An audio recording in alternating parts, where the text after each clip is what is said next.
رأيك عن عثمان الخميس؟ هل هو عالم يعتبر ولا ما هو عالم؟ أنا ما أعرف أي علماء السنة المعتبرين يقول لك ارجع إلى الشيخ عثمان الخميس. أنا أعرف عثمان الخميس، نعم، بعض العلماء أثنوا عليه في باب التاريخ، هو مؤرخ.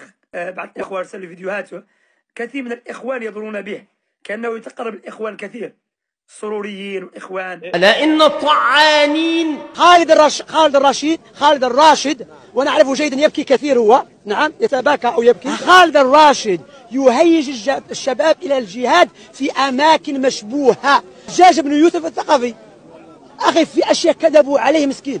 الشيخ الإسلام حفظه الله والد السلفي سكوليس سلفي الحمد لله ساي وش قطامي لا بلس all the Muslim countries. وتأمل في أحوال ذلك الصبي الغر الذي يحكم قطر. Turkey the leaders إخواني. I don't speak Angasim. May Allah reward him for his good ways did. أنه عميل قذر وابن عميل.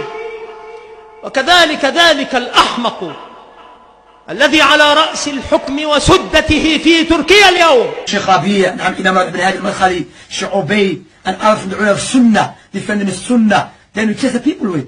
هذا الرسلان الشيخ محمد سعيد الرسلان صديقي الحبيب العزيز، المتغلب هو الإمام سواء كان مسلما أو كافرا. لو شنودة تمكن الآن يبقى هو إيه؟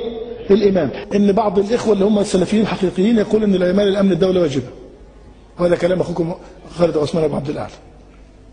العمال الأمن الدولة واجبة، وتبليغ المخابرات وتبليغ المباحث أمر واجب، وهو صادق. تخيل أن للحاكم سواء كان ملكا أو رئيس دولة إلى آخره له نصف ساعة في التلفزيون يخرج على الهواء مباشرة يزني ويشرب الخمر. مش موقفنا منه؟ على الهواء مباشرة يزني ويشرب الخمر، لنفترض. مش موقفنا الشرعي؟ إذا كنت أمامه انكر عليه ولو بصوت مرتفع، ولو قدام الناس، ولو أمام الناس، لكن تراعي المصلحة والمفسدة. أما إذا كنت وراءه لا تذكر اسمه ولا تنكر عليه بطريقة تحرض الناس عليه. قل وقد اشتهر الزنا وأخذ يبث في التلفاز وغيره فاتقوا الله والزنا محرم، ثم تأتي بأسلوب تدعو لولي الأمر، تجعل الناس تجتمع قلوبهم عليه حتى لو كان يزني نصف ساعة كل يوم على التلفزيون.